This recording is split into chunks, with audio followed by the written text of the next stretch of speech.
Anası oğlundan soray. Oğlum, baban merdivenden yıkılganda ne dedi? Soggen laflarında aytayım ana. Yok. Olmasam başka bir şey demez.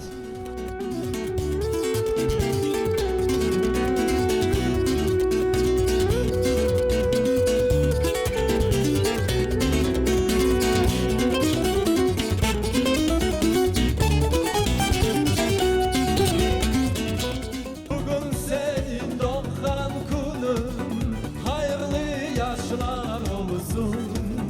Yıllar geçsin, yıllar